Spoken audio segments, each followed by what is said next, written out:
पाकिस्तान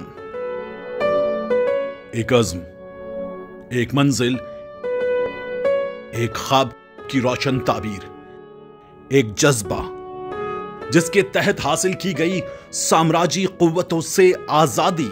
हम लाहौर से बोल रहे हैं। 13 और 14 अगस्त सन 47 ईस्वी की दरमियानी रात 12 बजे है, तुलुए सुबह आजादी।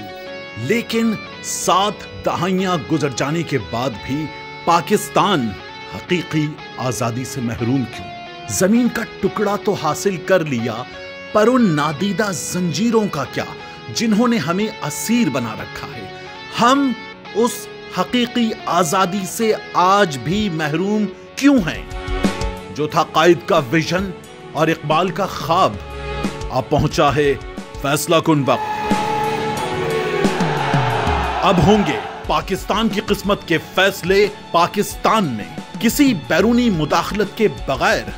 13 अगस्त को हकीकी आजादी की जंग इमरान खान के संग। नेशनल हॉकी स्टेडियम लाहौर में।